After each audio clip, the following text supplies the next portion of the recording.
এবার প্রিয় নবী সাল্লাল্লাহু আলাইহি সাল্লাম বললেন, জিবরাইল ঠিকই আছে, তুমি বলো তো তোমাকে যখন আল্লাহ রাব্বুল আলামিন সৃষ্টি করেছে তুমি এমন কোন দৃশ্য দেখেছো নাকি? তখন জিবরাইল আলাইহিস সালাম বলে, ইয়া রাসূলুল্লাহ, ইয়া নবী আল্লাহ, যখন আল্লাহ রাব্বুল আলামিন আমাকে সৃষ্টি করেছেন আমি একটা দৃশ্য দেখেছিলাম, সেটা আজও আমার মনে আছে। প্রিয় নবী সাল্লাল্লাহু আলাইহি সাল্লাম বললেন, ও ভাই জিবরাইল, যে তুমি দৃশ্য দেখেছো সেটা কি, তুমি কি একটি বলবা? জিবরাইল আলাইহিস সালাম বলে, ইয়া রাসূলুল্লাহ, ইয়া নবী আল্লাহ, অবশ্যই অবশ্যই আমি সেটা বলবো।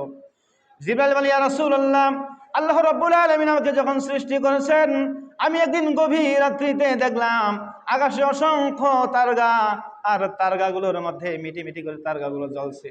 ওই মিটি মিটি তারকাগুলোর মধ্যে এমন একটি বড় তারকা যেটি অন্য তারকার চাইতে একটি ঝলমল এবং বড়। ইয়া রাসূলুল্লাহ, সেই তারকাটি আমি দেখেছিলাম।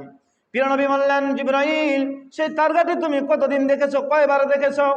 জিবরাইল আলাইহিস সালাম বললেন, ইয়া রাসূলুল্লাহ, ইয়া নবী আল্লাহ, খোদার কসম ওই তারকাটি আমি দেখেছি, আর যখন একবার উদিত হয় একেবারে একেবারে ৭০,০০০ বছর সেটা উদিত হয়ে থাকছিল। ৭০,০০০ বছর একাধারে সেটা উদিত হয়ে থাকতো, আবার যখন সেটা নিভে যেত আবার ৭০,০০০ বছর সেটা নিভে থাকতো। এরকম একবার নয়, দুইবার নয় মুহাম্মদ, ওই তারকাটিকে আমি জিবরাইল ৭০,০০০ বার দেখেছি। সুবহানাল্লাহ বলি। আল্লাহ রাসূল সাল্লাল্লাহু আলাইহি সাল্লাম বললেন, ও ভাই জিবরাইল, যেই তারকাটি তুমি দেখেছো সেই তারকাটি অন্য কেউ ছিল না, সেই তারকাটি ছিলাম আমি, মুহাম্মদ রাসূলুল্লাহ।